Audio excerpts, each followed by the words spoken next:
So, hello, good afternoon. Um, the plan for today's lecture is first, I would like to present some slides regarding state estimation for nonlinear systems. I mean, practical algorithms that have some limitations, but on the other way, useful in many situations for state estimation. And this concludes the part of state estimation. And then I will, most of the lecture will be devoted to distributed MPC. So remember that I tried to pass a message. There was a lot of computations, but the message regarding state estimation is this one. I'm describing the state by a probability density function. If I just know the dynamics of the state, then I will have I can propagate this state estimation. But if I do observations, I can use Bayes' law, and I can have a better estimate in the sense that my probability density is more concentrated in the true value of the state. So this is an example that I've shown already, just to remember. It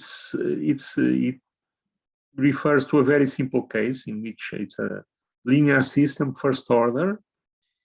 The time goes in this right axis here that goes from 0 to 40, and the state goes from -20 to 20. In the vertical, I have the probability density functions. So in the plane state time, what do I have? I have the true state, which starts at 10 and then evolves. This is a stable system driven by white noise. And then I also have the estimate. So it's this curve that starts at 0 and quickly converges to the true state and then follows it. And then how do I get this estimate? Well, how can I interpret this estimate? The black probability density functions at different times, I have it for at time for 10 samples, 20 samples, 30 samples, 40 samples. I could have it for all the samples, but the response would be a big mess, is the black one. So this is the probability of the state just using the dynamics of the state, so the equation, the state equation. And that this would correspond to, you remember that there was two operations, prediction and filtering. Okay, just do prediction. But then I do observations of the state, and I correct this initial estimate, which is very poor. And then I correct it by using the observation, and I get the probability density function given the observations. That is the red line. Okay.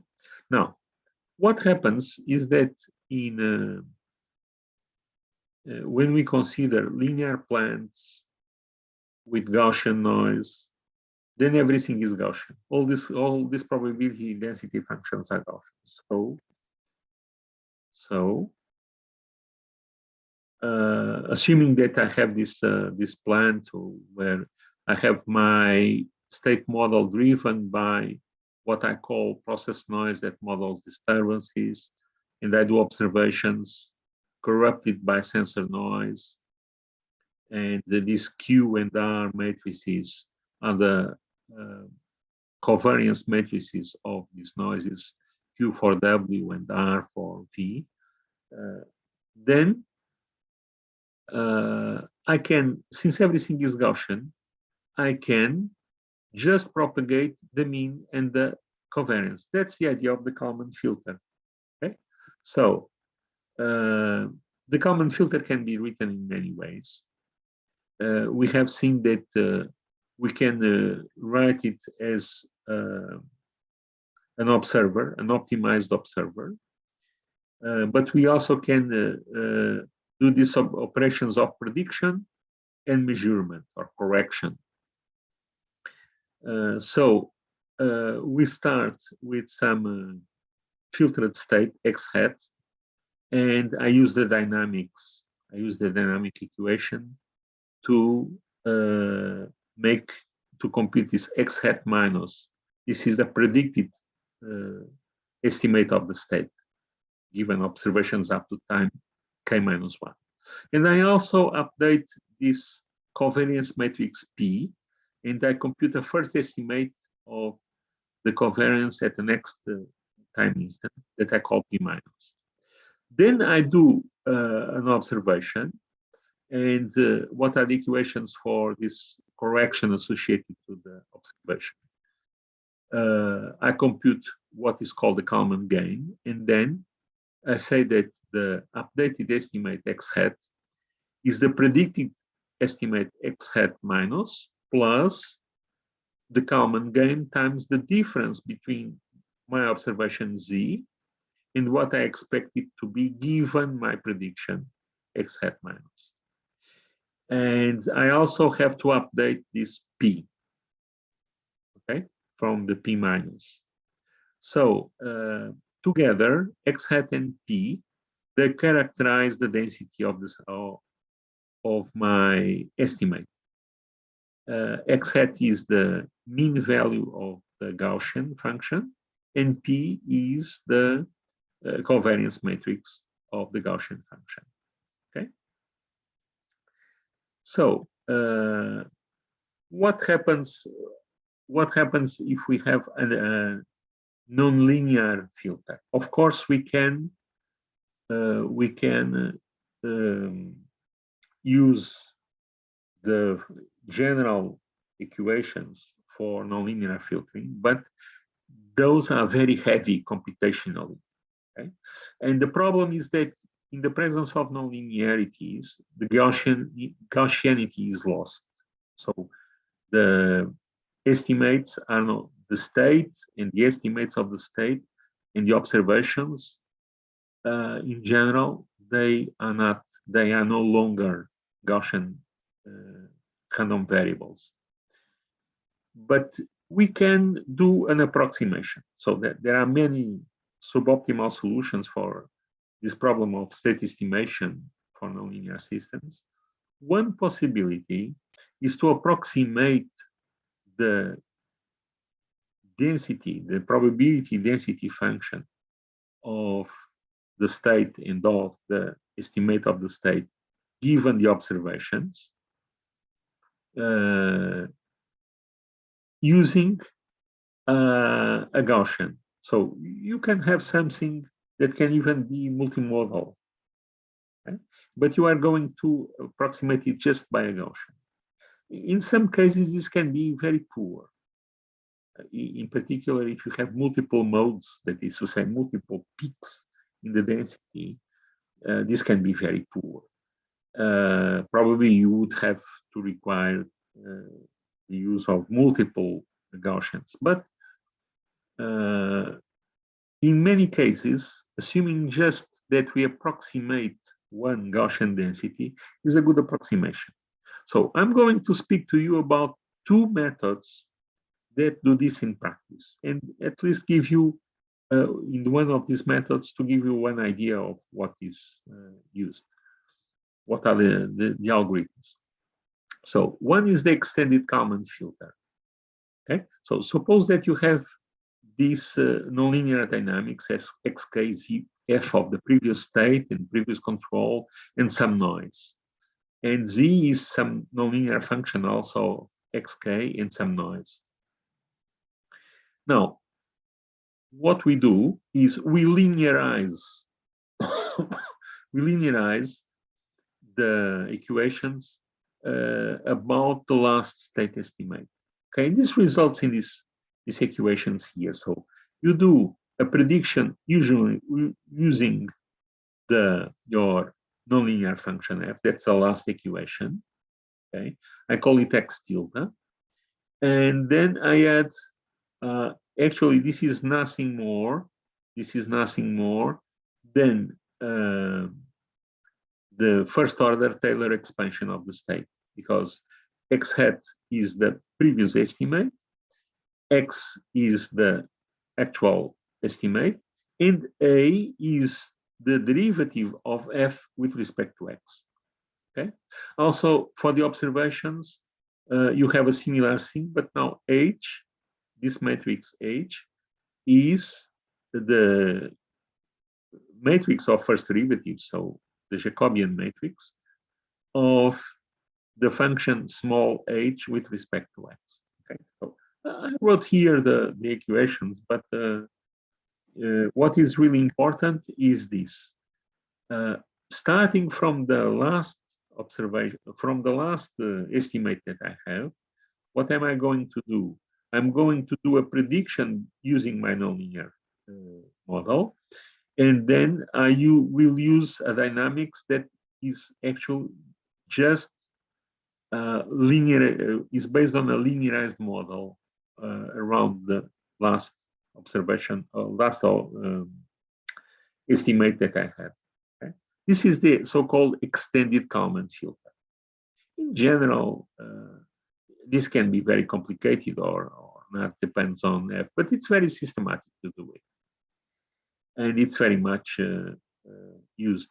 One example in which it has been used with big success was one of the first big achievements of the extended Kalman filter, was on applications to guidance and control of the Mariner probe that was sent to Mars, I think in the 70s. Okay, and here what we have is the extended Kalman filter in the form of prediction and correction. Okay, so you update your covariance matrix based on linearized model. You update your, or you do a prediction based on your nonlinear model. That's this first equation number one. And then you do an observation. You update or you correct your predicted estimate based on your linearized model, but now use the nonlinear observations here. But the Kalman gain depends on the Kalman gain, and the covariance depends on the linearized model. Okay. Now, let's see what happens. Suppose that, well, you know that our dynamic system is defined by a mapping that maps x in f of x. So x of k plus 1 is f of x of k. So imagine that in the beginning, everything, or at time k, everything is Gaussian. And let's do it in 2 dimensions. So you have a Gaussian cloud of points, of possible states. Okay, and this the mean is here, and this ellipsis is corresponds to the state that are within the covariance matrix. Okay. Now, if you do transform associated to our dynamics f, all these points, remember these points have coordinates x1 and x2, they will be matched in, well, it depends on f. So they become this cloud of blue points. Okay? And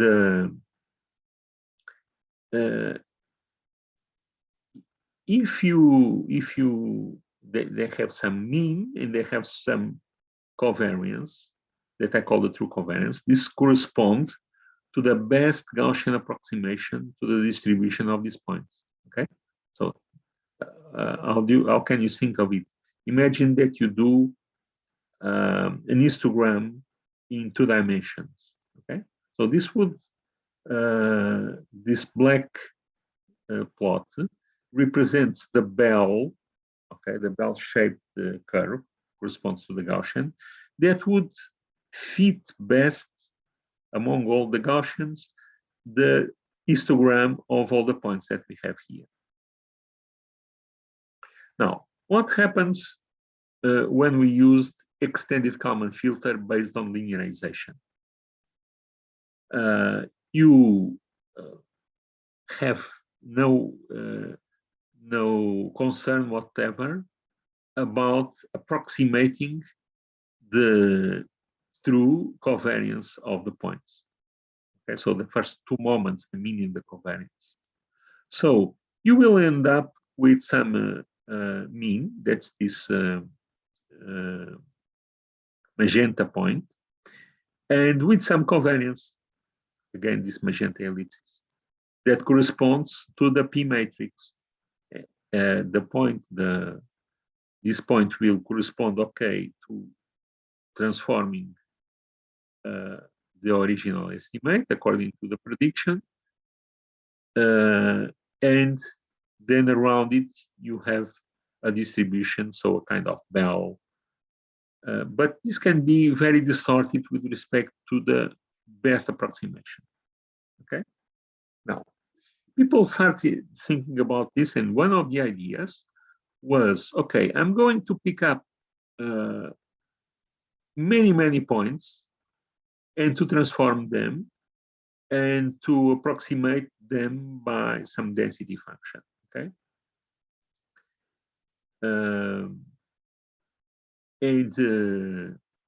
What happens is that this involves a tremendous amount of computation. So it's in practice, if you want to do real-time control, this is not possible to do. Okay. So some other guys, I don't know, I think it was Juliet, I'm not sure, it was a researcher called Juliet, said, okay, in extended Kalman filter, I'm propagating just a mean, okay, and then the covariance is what the linearized equations give me. But now I'm going, instead of just propagating the mean, I'm going to have something in between of propagating the mean and propagating all the points, or a very large number of points, can be 1 million, something like that, or several 100,000. So I'm going to select the mean and other 4 points, the so-called sigma points. Sigma points is just a name. Okay, so you compute the transform of these sigma points, and from this, the transform of these sigma points, you estimate the covariance of the new state of the estimate in the new time sample. Okay, and actually, this simulation was not done by me. I took it from a paper, but this is not just a plot; it's an actual simulation, and you see that now the green line that is computed from the transform of these 4 sigma points plus the mean is a much better approximation to the true covariance, to the true Gaussian that is the best fit to the transformed points. Okay? This is the idea of the so-called unscented Kalman filter. Don't ask me why it's called unscented. Unscented in Portuguese means sem faro. I really don't know what is the origin of the name. Okay, so what is important is that in extended Kalman filter, you propagate your mean according to the nonlinear model, okay, but then the covariance is based on the linearization, okay? On seeing what happens to the state covariance, to the estimation error covariance matrix propagated according to a linearized model. Okay?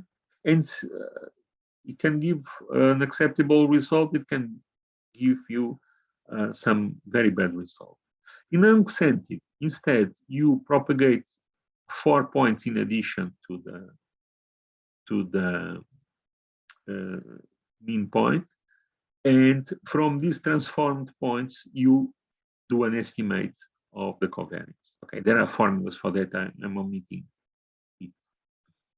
I will post. I think I will place in Phoenix a good tutorial of these things for the case in which one day you will have to use it. Let me show you one example. This is a difficult example. So you have a cart that is actuated by force. So the cart moves.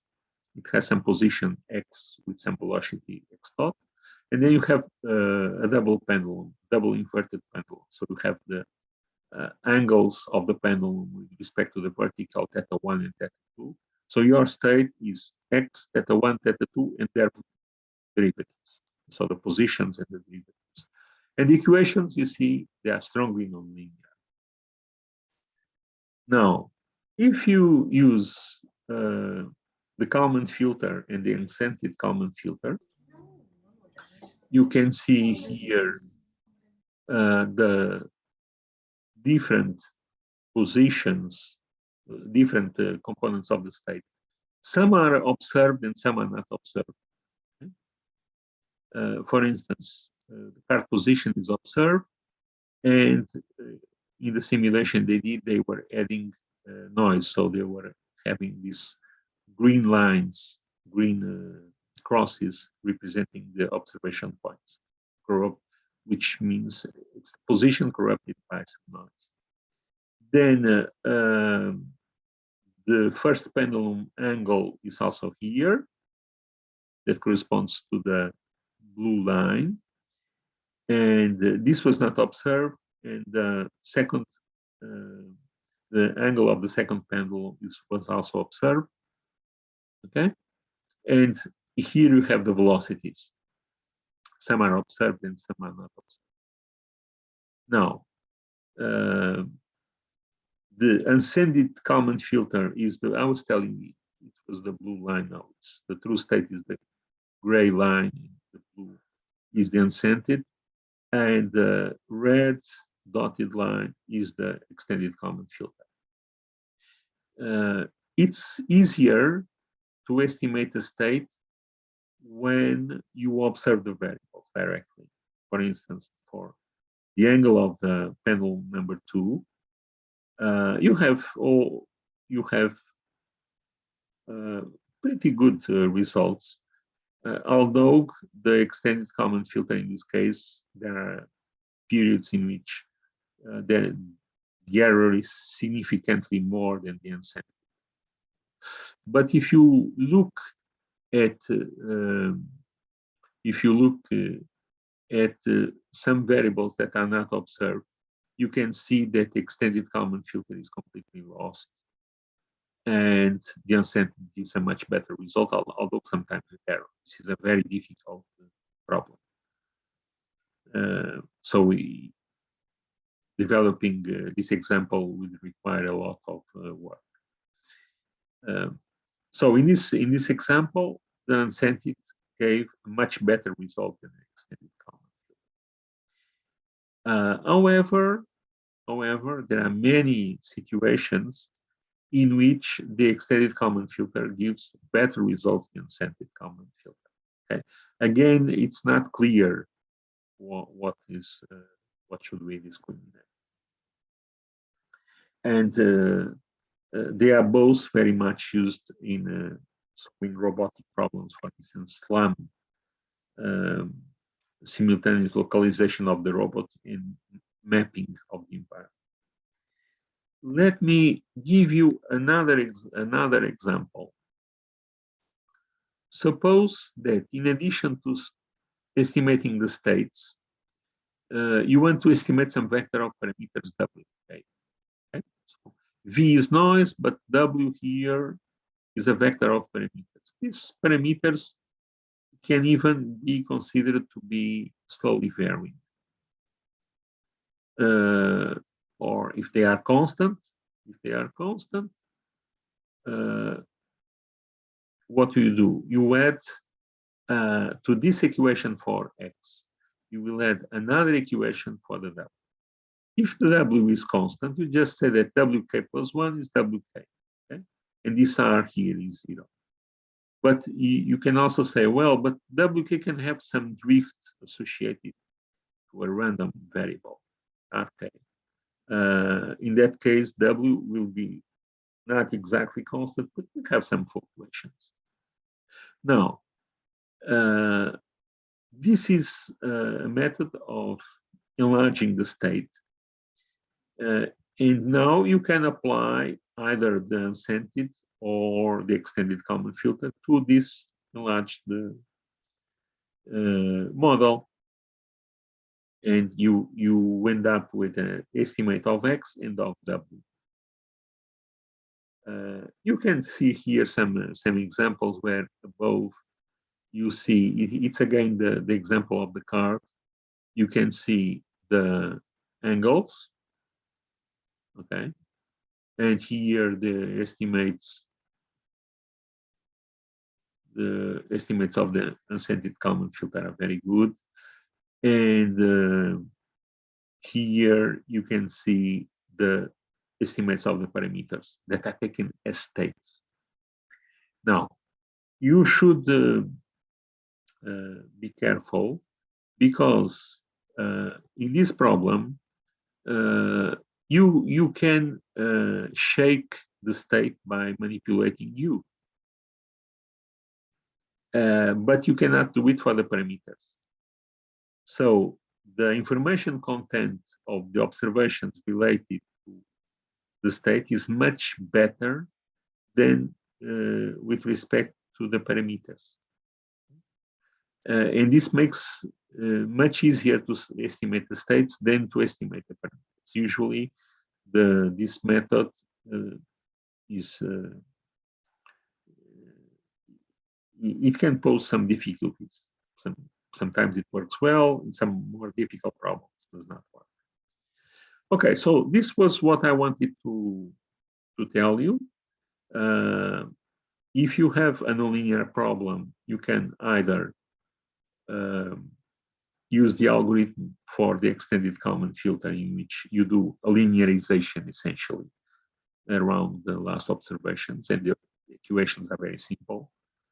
They can be long because you have to compute the gradients, but that's simple. Or use the unscented common filter. The unscented common filter is computationally heavier because you have to propagate these points. And how can we do that? Okay, I will not explain it. It's a complicated thing, but there are algorithms that you can follow and gives you the result. Any question?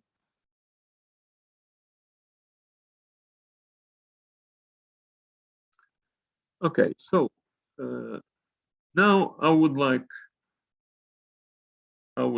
to move. Can you see this file number 5? Anyone confirm that you are seeing file number 5? Yes. Yes. Thank you. So let's discuss distributed model predictive control. And I start with an example related to this lecture, so to the audience. Okay. The problem is I want to find the average of the money in the pockets of the member of the system in the first. Well, if you were seated in the class, it was in the first row. I must have some order. Okay. So the order is what I see, for instance, in the list of Zoom. Well, probably the answer is 0. The economy is so bad that no one has any money. But okay, that's another story. So let's start by assuming that everybody tells someone, for instance, me, what is the money they have in their pockets. The solution is trivial. Just add all the amounts of money and divide by the number of students. Okay, and this gives me my estimate of the average value that you will have in your pockets. Now, more interesting is the fact that you say, okay, I don't want to tell the central node, that is to say the professor, what is the money I have in my pocket. But I trust in my colleagues that are seated neighboring to me. So say the person in the first position, suppose that you have, think of this as chairs, okay? Place 1, place 2, place 3, and so on up to capital N. And the person in the first chair exchanges information with the person in the second chair, and they come to a consensus, okay, of what they have. Now, the person on the second position, on chair number 2, will receive information from number 1 and from number 3, and again will reach some other consensus. And so on. Number 3 will use information from number 2 and number 4, okay? And we'll find some consensus, okay? So you do one run of this procedure, and each one has some value as an estimate of the average. But then you iterate it based no longer on the money in your pocket, but on the average, on what you think is the average. Okay, so you repeat the procedure. Okay, so 1 makes the average with 2, 2 with 1 and 3, and so on. Okay? And for instance, if I have 5 persons, and this is the money in 1,000 euros that they have in their pockets. No one will carry less than that. And you see that they converge, and actually they converge to the true value, because the true value was an average of 3. It seems to work. Actually, it does not always work. If you can prove that this converges, but you can also show that the convergence is not always to the true value, but that's another story. What is important here is this procedure in which instead of having a central node, the local agents, let's call this person an agent, interchanges information with their neighbors and tries to take a decision on some problem. Okay? In this case, computing the average of everybody. Okay, that's the idea of distributed solutions.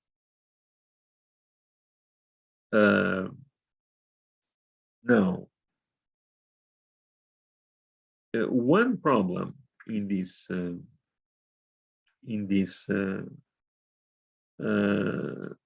approach is actually I'm coordinating with my neighbors. Okay, this is a very simple procedure for coordination, because, well, the coordination will be that in the time I will probably reach a consensus with them. It's not so obvious here.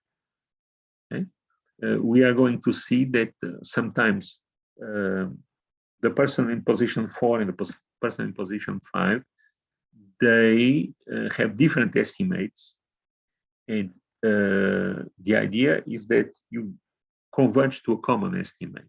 Okay? This will be placed in terms of control. Okay, let's move a little bit. So another example, birds flying. Okay, we don't see these large birds here, but you can see it in Canada, for instance. And each bird decides its trajectory based on the position of its neighbors. So if one of them is delayed, the others will delay, and so on. Okay. Again, you don't have a master saying that you fly in this position, you fly in that position, but they try to adjust according to the position of the others. Okay. And actually, they save energy. A couple of examples, more, let's say, technical.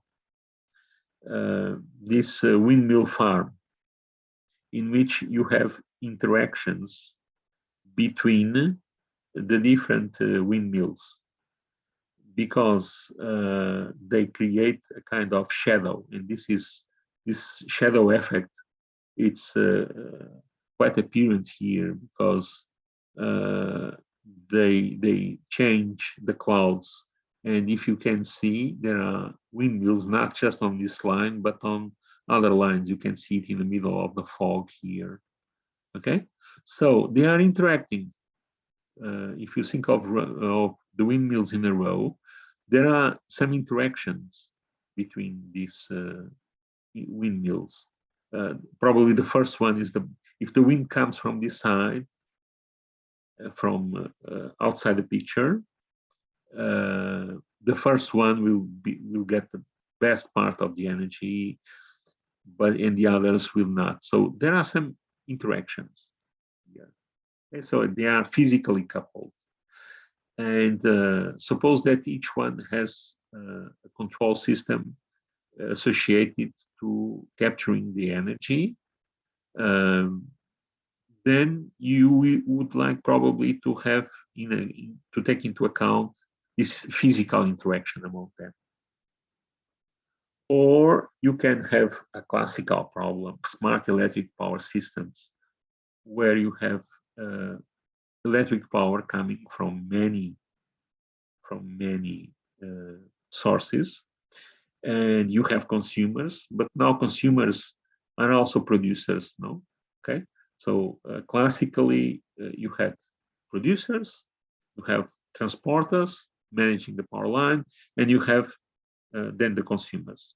But now, according to the legislation already for several years, you can produce your own electricity. Okay? So you are a consumer, but you are also a producer.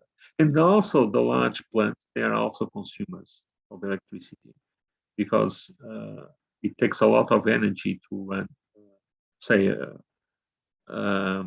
thermoelectric power plant or something like that. But you can have plants of different kind. You can have, say, thermoelectric, now out of fashion. That's why we are paying electricity so expensive. Hydraulic, solar, windmills, and that are not represented here. Okay? And these networks go over different countries. So probably you will have a control system to manage, to optimize the consumption and storage. You can also have storage of electrical energy, for instance, in the form of water in dams, or in batteries if we are speaking about houses, or in thermal elements also, if we are speaking about, say, solar thermal energy. So you have several entities here, for instance. This group of houses get together and they decided to optimize. Suppose that they have solar collectors in their roofs, and they also have some batteries. Okay? So there is a problem of minimizing the expenditure in energy by optimizing the storage in batteries or buying from the network. And perhaps the houses form one entity, but the guy who runs the hydraulic plant forms another entity, and the guy who runs the thermoelectric entity forms another entity. Okay, and sometimes these are in different countries. So what would you like to have? You would like to have a control system for each of these entities, but these control systems are separated. Okay? Of course, but the problem is that they interact through the network. They are physically coupled. So you can think, well, I have what I call a decentralized solution. Later, we are going to speak a little bit more about this. So each one has his own controller and does not bother with coordinating with the others. Okay, this can give you problems of stability. Or you can have another solution in which you interchange information between the different entities to coordinate the action, the control actions, okay, and achieve a global consensus on what should be the transit of energy, the flow of energy among the network. So perhaps someone is going to lose a little bit, but globally the system will become stable and improve the overall performance. Okay, so this is a very difficult and important and timely problem. I'm not going to speak about electric power systems, but this illustrates, again, situations in which you have systems that are physically coupled and you need to have some coordination among controls. Okay. So from what I just said, we can consider different control structures, and I group them in three categories. Centralized, or that is to say multivariable control.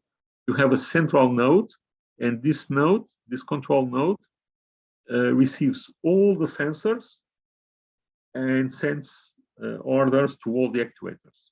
Okay? This is reasonable to think when you have a small process with several actuators and sensors. But if you have something, even if you have a factory, you can have kilometers of cables associated to this, apart from other problems that I will give you an example. So one possibility is multivariable. The other possibility is right opposed, decentralized.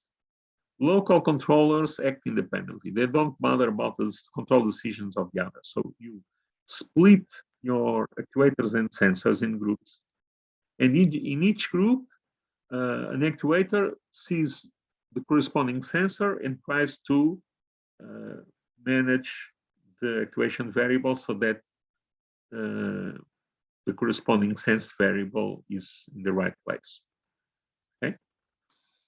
Again, this has problems. And then we have what I call distributed. Local controllers coordinate with the neighbor. So you have this notion of coordination. Okay, there is not a central node, but it's the local controllers that have a mechanism to coordinate them. Okay, you should be careful because sometimes in the literature they call the centralized to distributed, but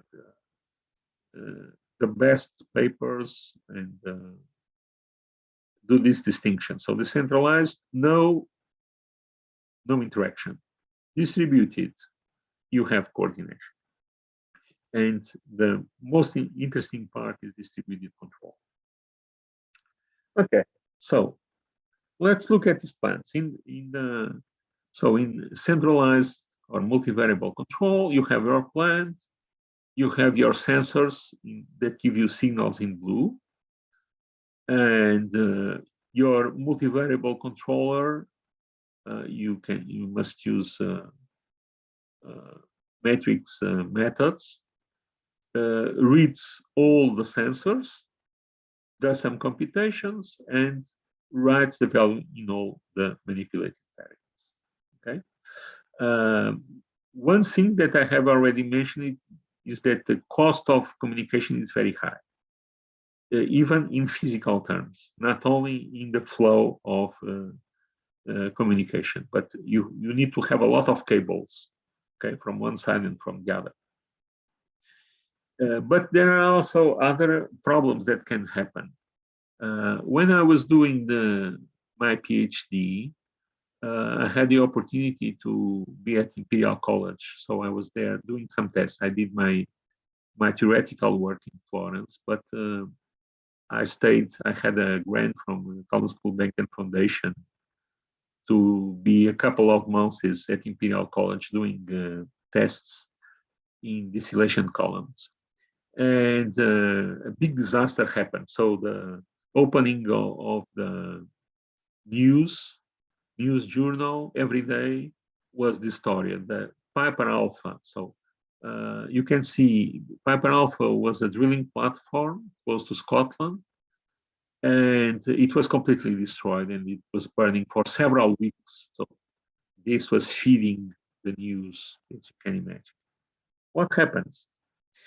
The platform had a centralized computer control system, and this was brand new. You must think what were the computers in 1988, but this was brand new, and the algorithms that the computer system had was considered to be able to contain any accident. So if there was any problem, the computer would automatically take actions to close valves or to open valves or to configure the actuators to contain the accident. Now, what happens? What happens was that the first blast, you can see it in this red spot here, happens in a room that was separated from the computer room here in B, I think. It was this point. By only a thin layer of aluminium, and it immediately destroyed the computer and also the communication system. So apart from the computer was no longer able, and the computer was inoperative.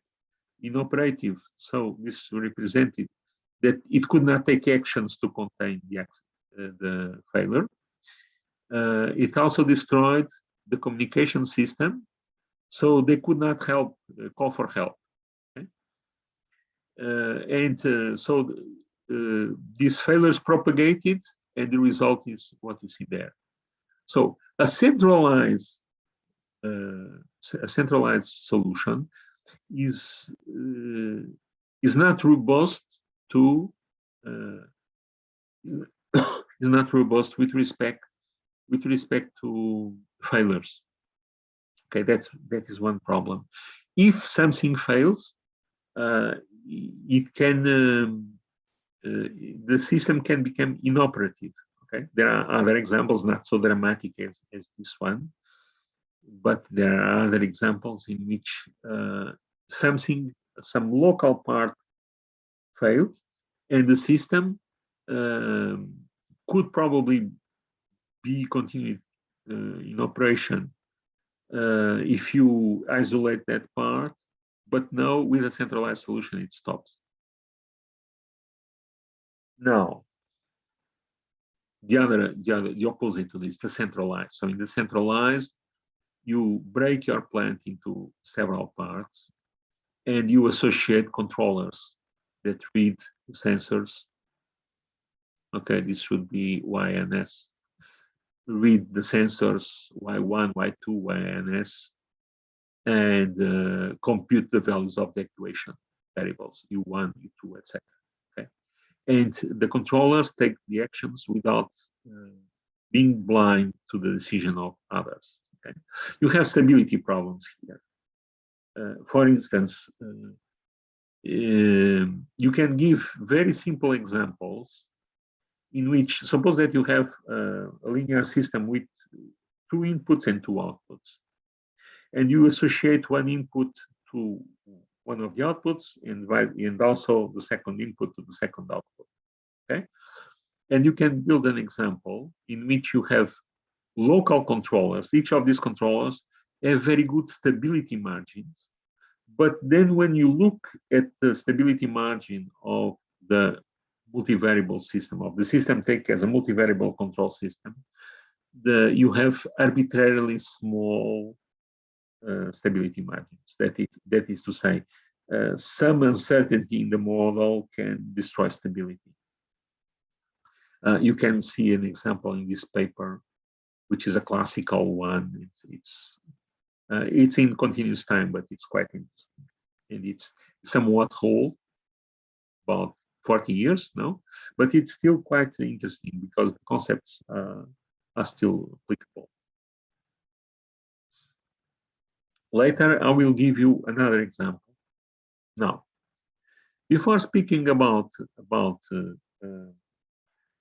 decentralized distributed control, let me introduce to you the notion of control agent. So control agent is something that encapsulates this. This is software. Of course, there are some hardware that sustains it, but essentially you have the components for sensing and feedback control. Okay.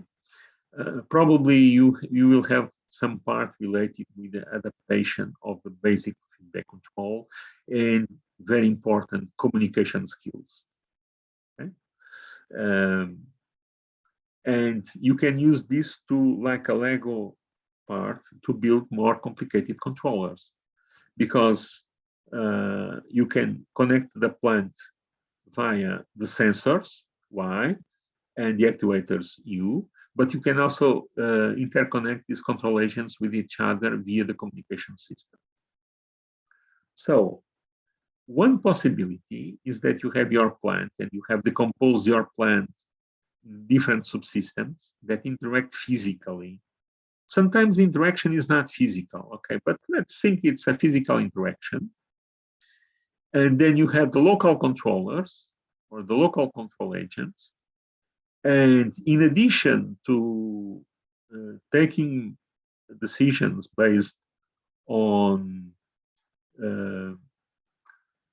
your local measurements, they also interact with their neighbors. Like the first example, in which people were sitting in different chairs, but they could exchange information and converge to a general consensus of what is the average money in the pockets of everybody. Okay, so to follow this approach, you have to decompose the plant in different subsystems. Okay, this may not be easy.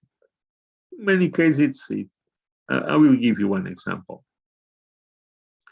Now, you have to define the local controllers and define the control agents, create the communication links that must exist between the different agents, and you must think about coordination. What is this green link here?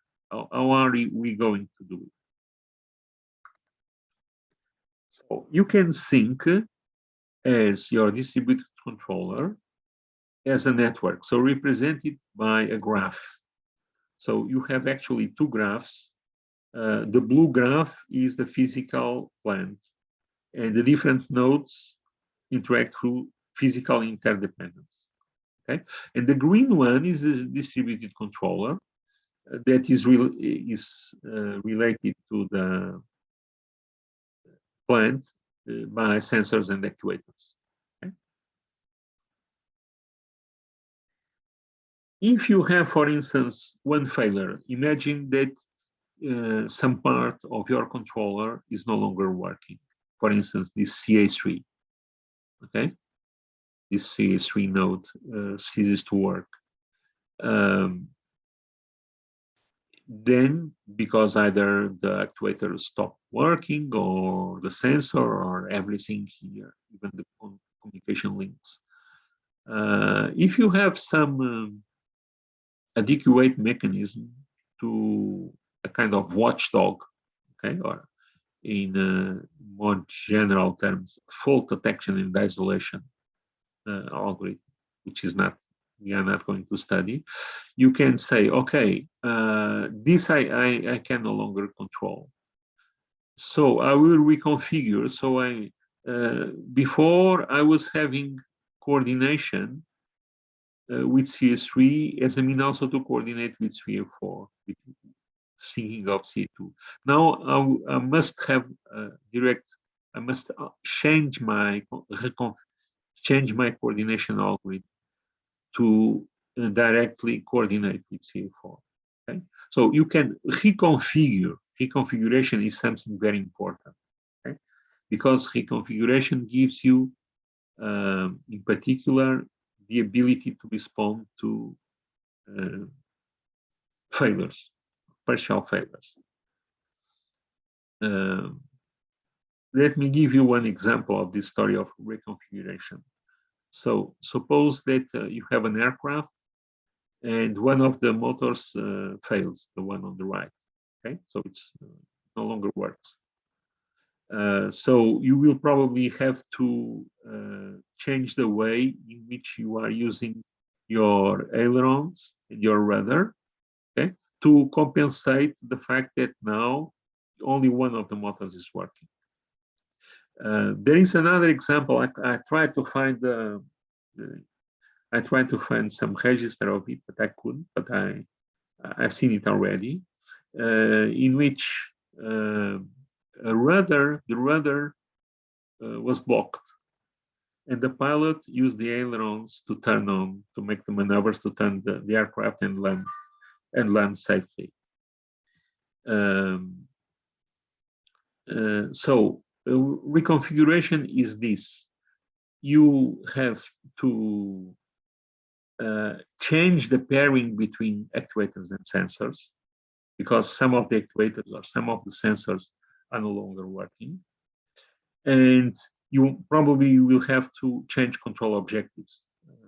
In particular, you must be able, in some cases, to accept a small degradation of performance, but the overall system continues to work. Okay, this is the subject of fault-tolerant control. We are not going to speak about it, but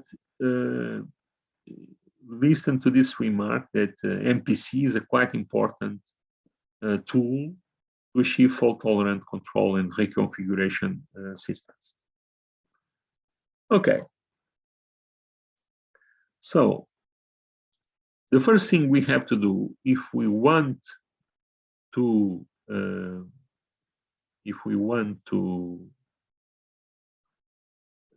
use distributed control is to compose the system in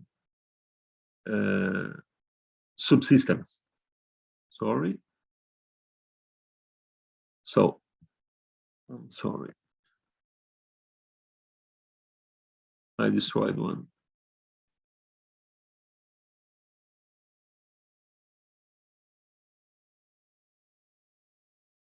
I lost one slide that I've included. It's no longer here.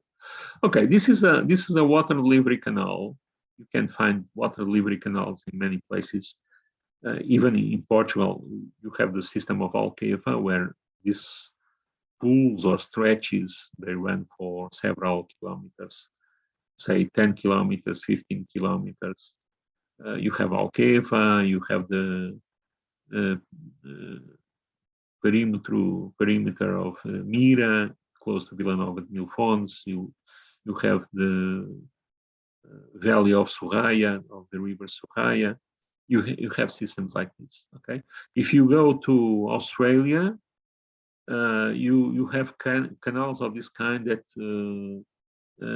have hundreds or even thousands of kilometers. Also in China and India and Pakistan and the United States. In France, this was so important that the French government had a research team with about 90 engineers devoted to this stuff. And okay, so how does it operate? So we have a reservoir not changed here. Could be a big lake, okay, and could be a big lake that provides water, and the water flows through the canal. So I'm looking at this from the side view, and you have a number of gates. So black lines represent gates that can be open or closed. They have motors. Will you excuse me for a moment? Someone is knocking at my door insistently. Okay, so we have gates, and this can be operated in many ways.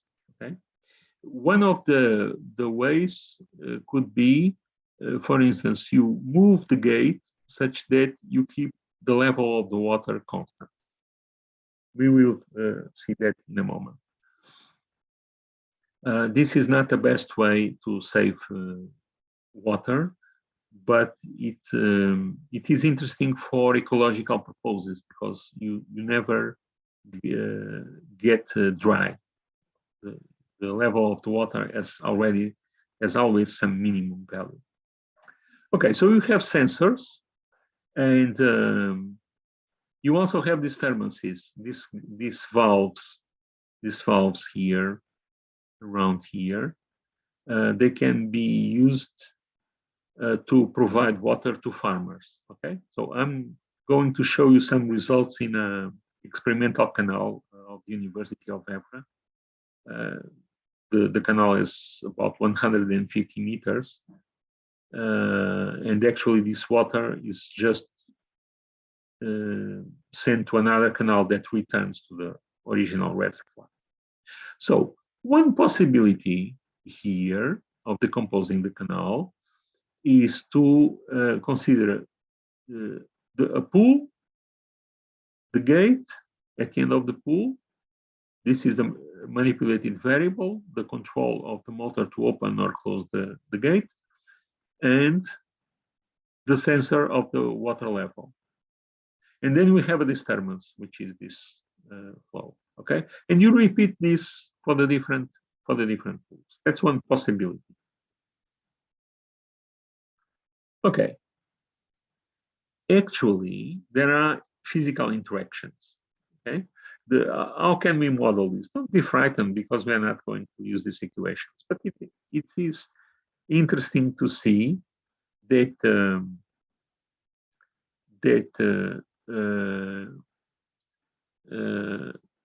what is the structure of the equations.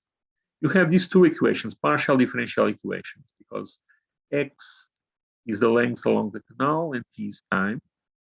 Okay? And this first equation here actually represents conservation of mass of the water. Okay, so this is conservation of mass. And the second equation here, I'm not going to go through it, represents conservation of momentum. Okay, so water has some momentum. And the fact that water has some momentum implies that you can have waves, for instance, shock waves in which you have a small tsunami. Okay, so there is a degree in the level of the water that travels, or you can even have oscillations, so you have almost sinusoidal oscillations, and this is possible. Why? Because when you change these gates, you induce the changes in the level of water, but the level of the water close to the gate is not the same as far away from it. Okay? Remember that this can have, in the example of the canal that I'm going to show, the results is just about 40 meters, or 45 meters, but in some cases can be several kilometers. Okay, so the levels may be quite different, and you can have the movement of the gates or the increase in the flow of water can cause oscillations that are essentially waves that are reflected and they go backwards, and you can have even stationary waves. Okay, so what is the essential point here? You have interactions. You have interactions among the different pools. And the interactions are not just in the sense that pool number one affects pool number two, but also in the reverse because of these reflected waves. By the way, this gentleman here is Savena. He was a French engineer, hydraulic engineer of the 19th century, who wrote this equation. So they are known as the Savena equations. Okay, they model the flow of water, shallow water, so águas pouco profundas. Okay, you can see here the dotted line is the canal, and the green line are some data. This was obtained by two colleagues of yours, long ago. It was not a master thesis; it was still in the times of licenciatura of 5 years. Okay, so we have this. Let me spend just some minutes about the modeling, and then we do a stop for you to relax a little bit. So the system is nonlinear. Okay, as you can see, you have here, for instance, A is the flow cross-sectional area. If the cross-sectional area is this is the wet area, okay? So if the square, the canal is rectangular, as a rectangular section, this is proportional to the height, okay? So you have here the height times the derivative of the height, for instance. See? So you have here, this is a nonlinear set of equations in general.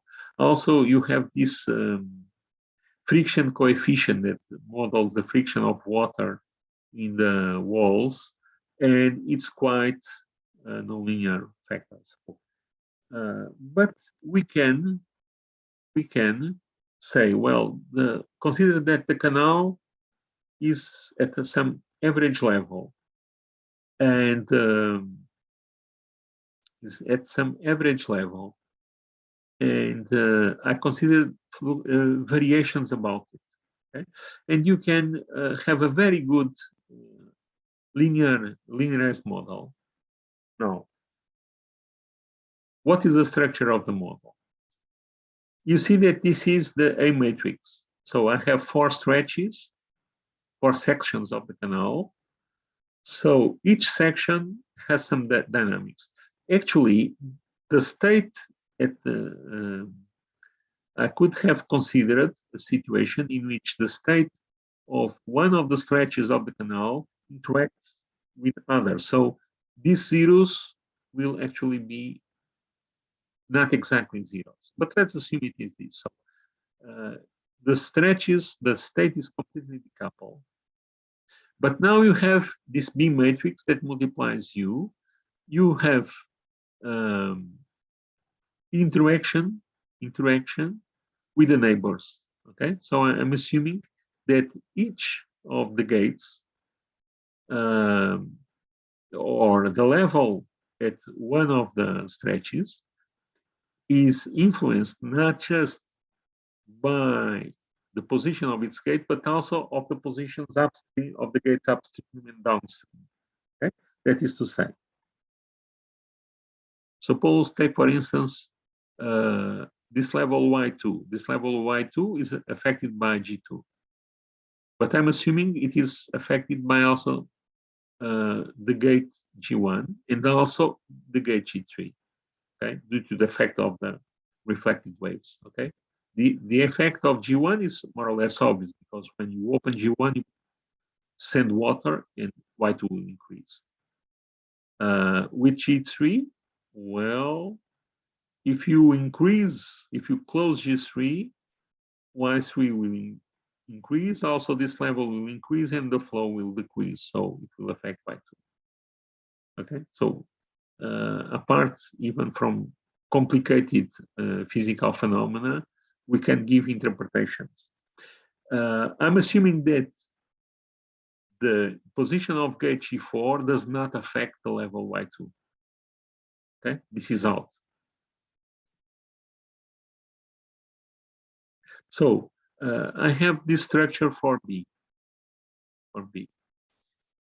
And also I can have some disturbances. I can have some disturbances associated to the side takes of the water extracted. So if there are no water extracted by the farmers, this D will be 0.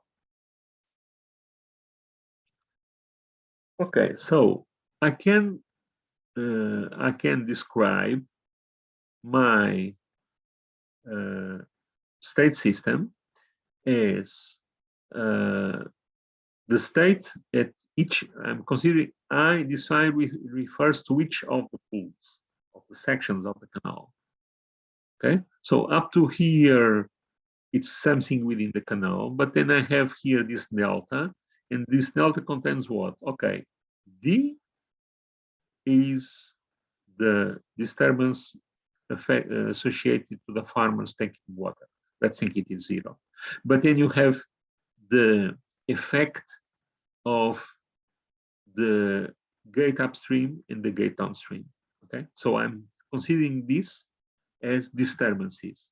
This is UI is a manipulated variable. So the guy who is managing section I of the canal can decide what is the UI, but cannot decide what is UI minus 1 or UI plus 2. Can have information about it, and they are affected by it, but they cannot decide exactly what it is. Okay, so let's see how can we manage this thing, this stuff here. Okay, so at this moment you must be tired of following me. So it's 3:18. Let's restart at 3:30 in about 10 minutes. Okay. So I stop here for a moment. Any questions that you would like to pose? So let's resume. So I had a physical plant, in this case the canal. I divided in subplants, and for each of the subplants,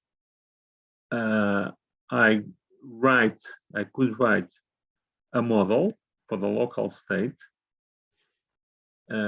which is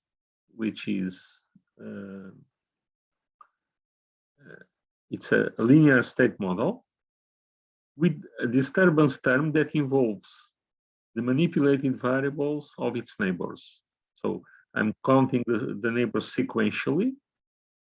So for the local system number I will take as manipulated variables from the pool I minus 1 and the pool I plus 1. And the point is that the controller that will decide the value of UI will not be able to decide the values of UI minus 1 and UI plus 1, but we'll have information about them. Okay. One question: how can I get these matrices A, B, and gamma, and C also? C is probably trivial because if Xi comprises the level, Ci is a row in which you have 1 in the first position and then all the others in 0. For the others, we have used, we could have picked up the Savannah equations and do some manipulation, linearization of the equations and so on. But we followed another way, and the other way was to identify, that is to say, to estimate these matrices from plant data. Okay, that's what we have done. So I'm not going to speak about it. These techniques are studied in control of cyber physical systems. Here, okay, so using, you get data from the plant, you do experiments on the plant, and from this data you estimate AI, BI, BMI, that's it. Okay, so this is the important model. So I'm assuming that only the state of xi will affect xi of k plus 1, and but the interaction between the different pools are made through the control variables of the neighbors.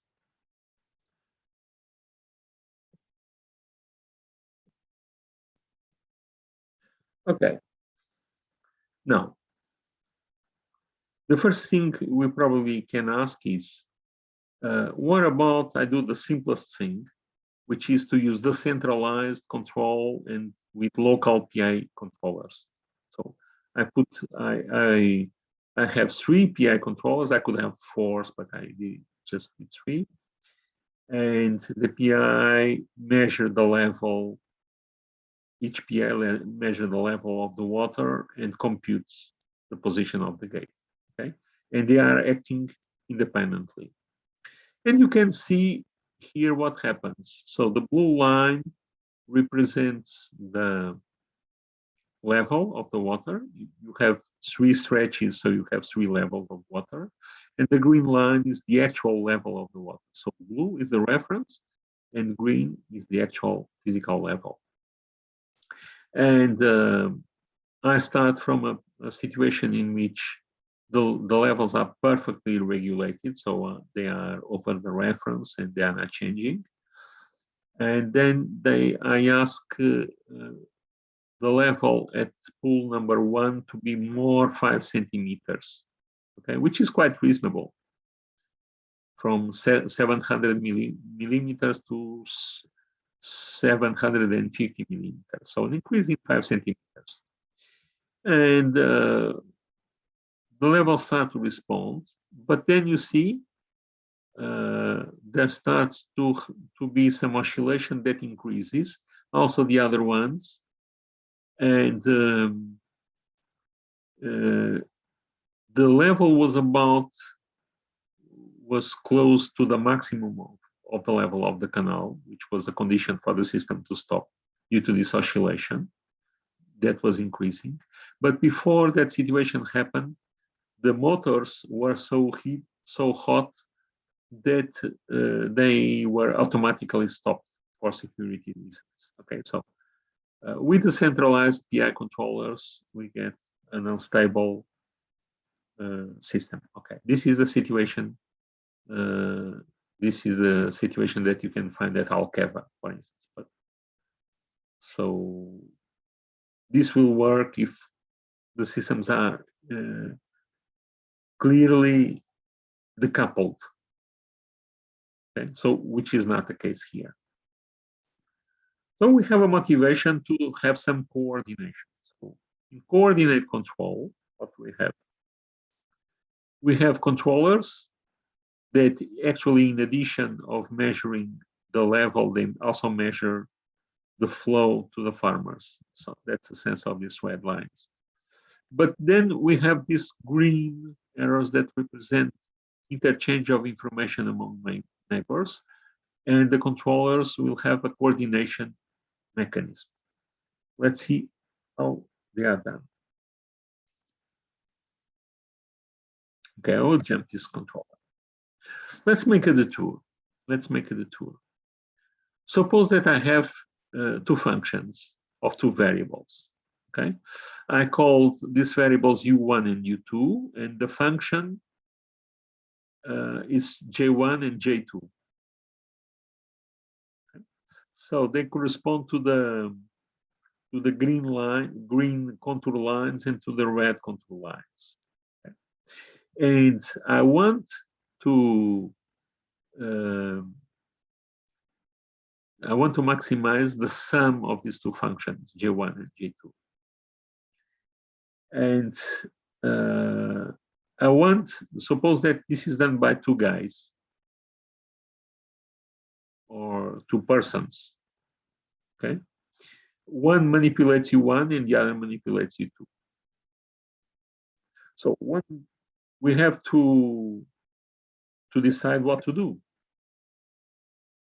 So one possible general approach to solve this minimization problem is this. So you replicate the independent variables for each agent. Okay, that's one possibility. So the agent number one optimizes J1 of U1 and V2, where V2 is a replica of U2. And agent number two does the converse, so optimizes J2 of V1 and U2, where V1 is the replica of U2. But we have to reconcile V1 with U1 and V2 with U2. Okay, so V2 must be equal to U2 in the end, and V2 must be equal to U2. Okay, so one possibility is to move one variable at a time. So agent U1 does not change, and U2 optimizes the cost, the total cost in this direction starts here, okay?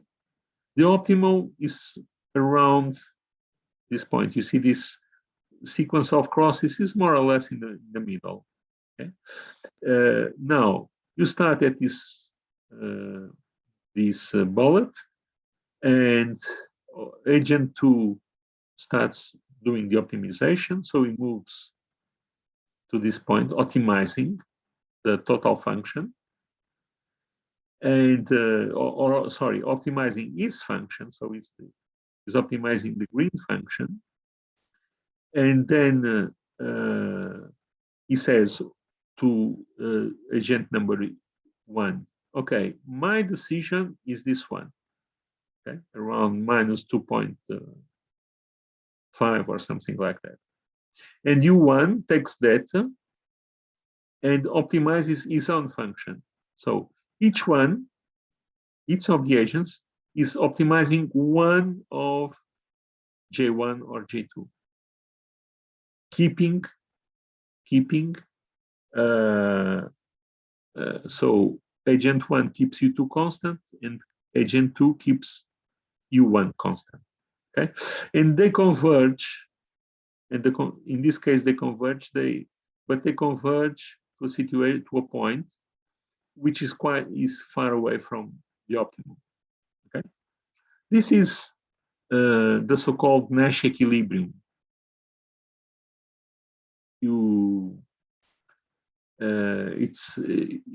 This Nash equilibrium comes in this situation of game. So I give you my decision about something, and you said, okay, if your decision is this one, then my decision about my variable is that one.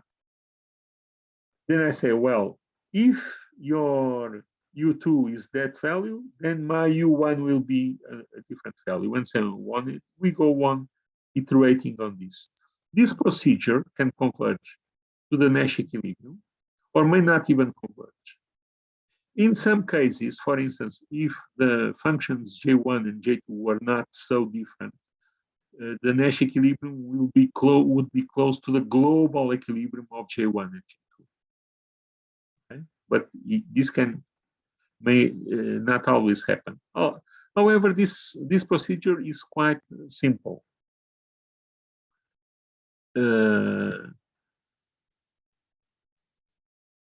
We invented the Nash equilibrium. Okay, there is a movie about the character, a movie in which Russell Crowe represented the character of John Forbes Nash. He was Nobel Prize in economics, and he introduced the Nash equilibrium in the context of economics. There is a legend saying that he just wrote a paper of 4 pages, but no, the original paper had 12 pages, and he wrote more about that. Okay. So one possibility is to have this game approach in which one of the players tries to optimize his parcel of the total cost, and the other player is trying to optimize the other parcel of the total cost. Now, we can have more sophisticated ways of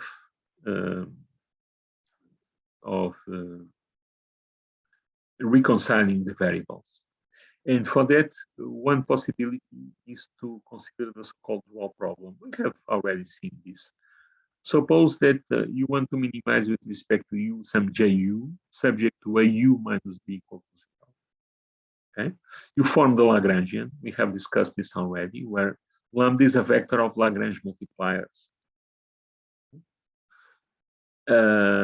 And then you maximize the lambda and minimize the u. So what I have spoke about was this so-called the dual function. It's the minimum with respect to u of the Lagrangian. This becomes a function of lambda, and then you compute the optimal Lagrange multipliers or Lagrange multipliers by maximizing the dual function. Okay, so this part of maximizing with respect to lambda was not mentioned before. So suppose, let's go back to our problem. We want to minimize with respect to u1 and u2, j1 and j2. Okay, that depend on both variables in this case. So we have an agent 1 that wants to minimize j1 that is assumed to depend on u1, the variable that agent 1 varies, is able to change, and the replica of u2, v2. But this must be such that it verifies its subject to this constraint v2 equal to u2. And agent 2 must solve a problem which is the converse. So there's a replica of u1 called v1 and must solve this minimization under this constraint. Remember that agent 1 receives u2 and agent 2 receives u1 because there is a communication between them. Okay? So the solution of the dual problem is to maximize with respect to the lambda 1 and lambda 2, the minimum with respect to the v1, v2, u1, and u2, and then you have your function plus lambdas times the constraints. Okay, so this is the Lagrange multiplier associated to a constraint v2 equal to u2, so it's u2 minus v2 equal to 0, and this is the Lagrange multiplier associated to agent 2. Okay, so your algorithm can be minimize with respect to u1 and v2 j1 plus u1 minus v2, or written this way, and maximize with respect to lambda 1 times u2 minus v2. Okay? And agent 2 does the same, or does a converse thing. Okay? What do we get? Now, starting from different points, perhaps with some funny trajectories, you converge to the optimal point. Okay, so the game was very simple. But in this problem, was not converging to the optimal problem. It converges by definition of the game to the Nash equilibrium, but the Nash equilibrium was not close to not close to the optimum, the global optimum of J1 plus J2. So when I mean the optimum, is the optimum of J1 plus J2. Okay, so I have one agent optimizing J1, another agent optimizing J2, and then I have this reconciliation algorithm made with constraints. And when I program this, I get this convergence to the optimum. That's nice. Actually, it's nicer than it appears because this dual distributed optimization algorithm does not always work. It imposes a number of convexity constraints that are not always verified. So what is another possibility is the so-called ADMM, the alternating directions method of multipliers. According to the ADMM, what are the differences? A major difference is that now you have a regularization term. You see that in addition to the constraint, you have here a penalty on the square of the constraint. Okay, and then you have a similar organization of the variables. And this is the algorithm for two functions, but you can have an arbitrary number of functions. So I'm not writing the algorithm here because it has a lot of heavy notation, but you can have different, actually, ADMM is not one algorithm, but a family of algorithms. There are many algorithms that work according to these principles. So the idea is, again, to impose a constraint, but now we have this penalty on the square of the constraint, and also we have an ordering of the way in which, a particular ordering of the way in which we do the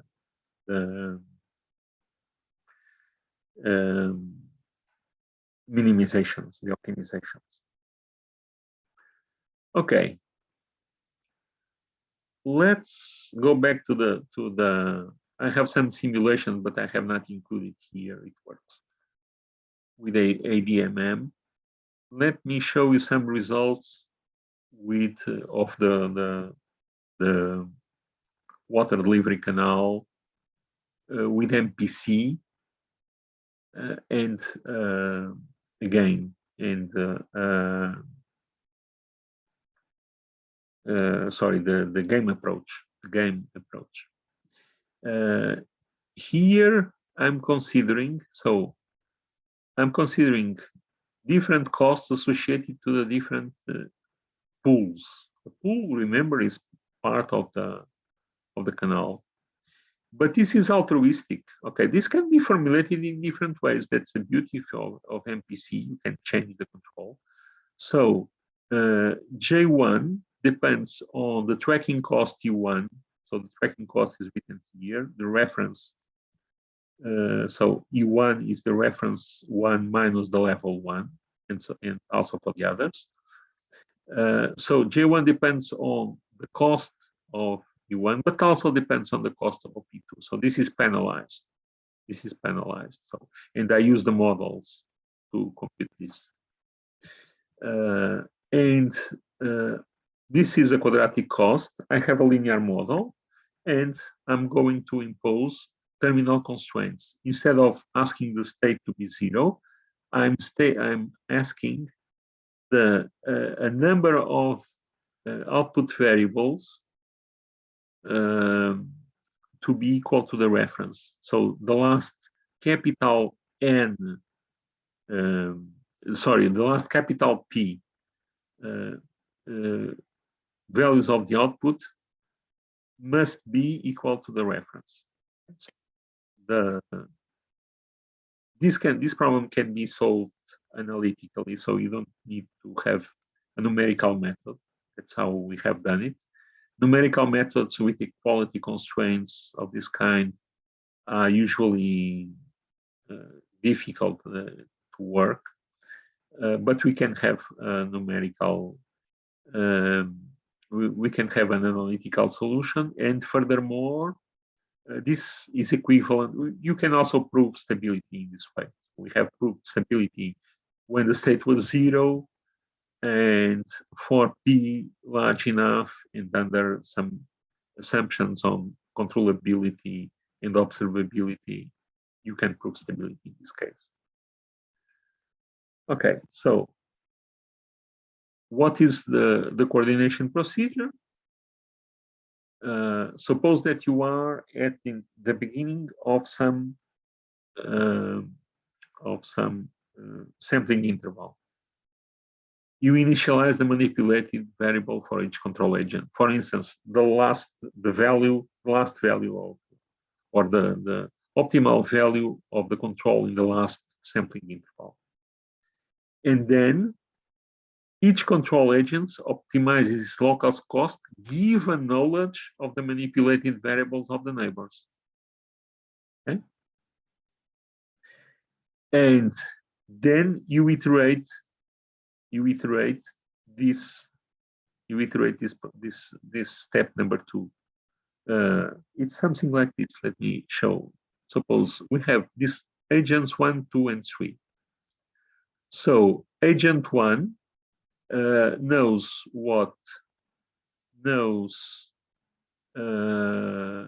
agent 2, okay, knows the decision of agent 2, and computes the new value of its, and also broadcasts its value to agent 2, and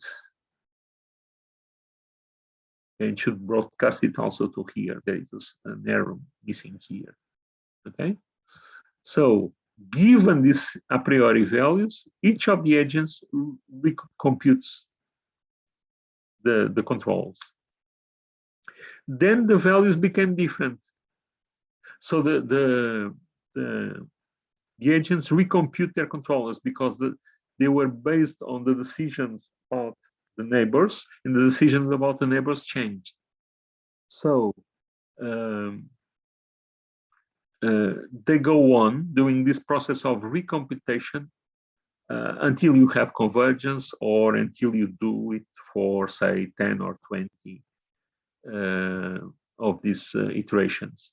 And then finally, while they are doing this, they are not actually applying anything to the plan. Only in the end they apply it to the plan. Okay, not necessarily at time k+1, but before that.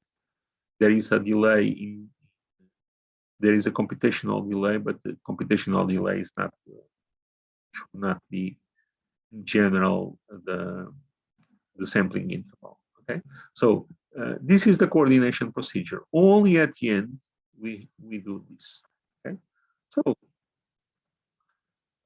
you can prove. I'm not going to do it because it's a lot of matrices and the algebra is very complicated. But you can show that this process, this is an iteration process. This index L is not time. This is the index of this iteration process, and you can show that the next value of U is some matrix times the previous values plus some constant factor. Okay, so you can conclude from here that if the maximum eigenvalue of this matrix that you can compute from the models and so on is smaller than 1, the process will converge. Just 2 examples to see that it works. So here we have pools 1, 2, and 3. On the left, you have the reference in blue and the true level in the green. And on the right, you have the position of the gates. Okay, there is some interaction, but okay, it's stable. It tracks a reference. Another example. In another example, we have opened the gate. We have opened the gate at this scene square. The gate, no, sorry, not the gate, but side take of the water used to, say, by the farmer. Okay, And this is a disturbance. So you see that the level of gate number 1 decreases, but then the actuator responds, and it goes back to the true value. And there are some propagation now. Okay, so this is an example in which we use the side take as a disturbance. And another point probably which is interesting to note is that if you remember, the centralized PI was an experiment that took, I haven't called the attention, but it was less than half an hour. And this is 10,000 seconds. So 10,000 seconds is about 3 hours. Okay? Actually, we have experiments lasting 11 hours, and thus the system became stable. Okay, so what is the conclusion here? The notion of distributed control, in which you decompose a plant and you use local controllers, but these local controllers are able to coordinate their action with the neighbors. Okay?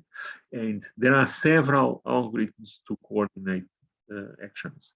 The simplest one is the gain approach. In this case, all the pools were equal, so the Nash equilibrium was close to the optimum.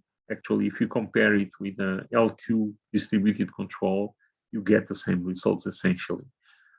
They are quite similar.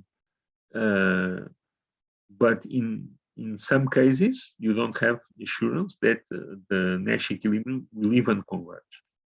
If you want convergence, one possibility is to impose constraints on the different variables to assume reconciliation, okay, so of the variables of the different local controllers. And for that, you can use the Lagrange dual method, okay, but better than that, because the Lagrange duality imposes some convexity constraints for convergence. It works in simple cases, but there are cases for which it does not converge. Then you can use the ADMM optimization algorithm. And remember that optimization algorithm means MPC. So MPC is based on a distributed ADMM algorithm. Okay, so this closes this part, this chapter. Any questions?